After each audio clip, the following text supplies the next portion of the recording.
If you can feel it,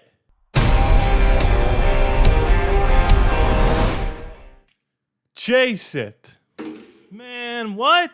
Twisters, the sequel-ish to Twister. One of the best 90s disaster action blockbuster movies of all time, really. It's one of the better movies ever made. It's got that Spielberg flair. It was not directed by Steven Spielberg, but he was involved in it. He was involved in this one as an executive producer. This has Iceman himself, Glenn Powell, and my new wife, Daisy Edgar-Jones. Yes, that, leave it in the comments. We are getting married. And it's like a retelling of the same story from the first one. It's got some familiar beats. It's got some heart. It's got some new direction. It's got some twisters, that's for sure. And does it live up to the original? Well, it's a weird thing because I loved the first one. Again, it's even weird to call it the first one.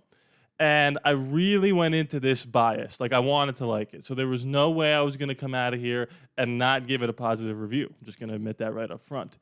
I really, really, really liked it. I don't know if I'm at the L word yet because there felt like there was something missing. But that might be a me problem, and I'll get into that in a second. But Glenn Powell, Daisy Edgar-Jones, Anthony Ramos, the gang of misfits, the crew chasing tornadoes.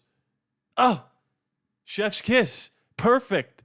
Perfect all around. You had the badass female who has a history with the tornadoes. You had the storm chaser and Glenn Powell, who's got the charm and charisma, but there's a little bit more to his character. You got Anthony Ramos here doing his thing, being a cool guy who's maybe dealing with some shady stuff. You got this love triangle surrounded by this band of misfits, like I said, chasing twisters. And look, sometimes it's okay to go into a movie about twisters destroying people and wiping out cities and leave going, that's exactly what the movie was. It is fun. It is scary. It is eventful. It feels important, which is kind of how we need to get back to movies that are about nothing, about twisters wiping out cities. I think we're starting to come around to new original movies just being fun. And Twisters has come out, made $80 million its opening weekend.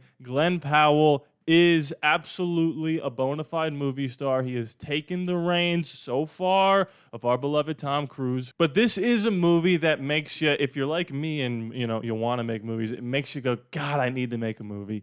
It's just unabashedly fun. There was a good mix of practical and CGI, which I was surprised about. I was assuming it was all just going to be a big CGI fest.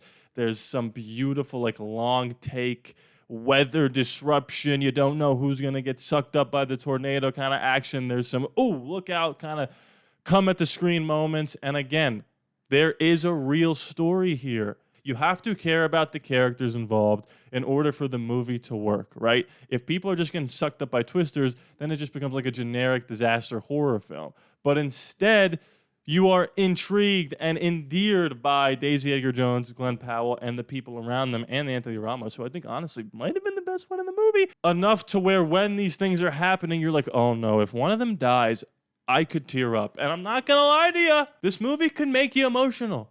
It could get there. I didn't full-on roll tears, but I was like, am I crying? Why am I crying? Is it just because the movie's so cool?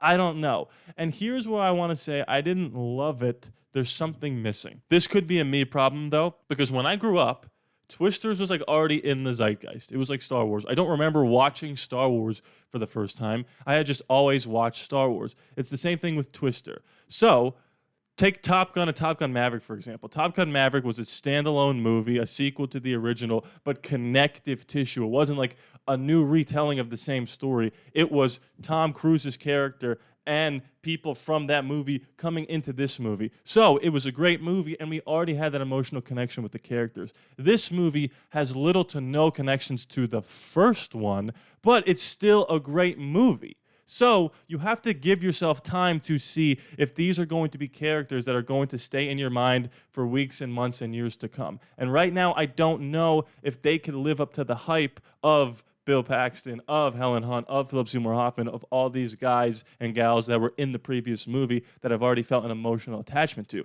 If this was connected to the first one, I might have liked it a bit more, but I'm also happy that not only did they do their own thing, not only did they really pay homage to the 90s, but it's not like they were bending over backwards to be like, oh, this is how movies should be made today. They just went out and made their movie. And that's the best thing you could ask for. I thought it was a great time. Go see it if you haven't already. 80 million opening weekend. Apparently a lot of people have seen it. It's just fun.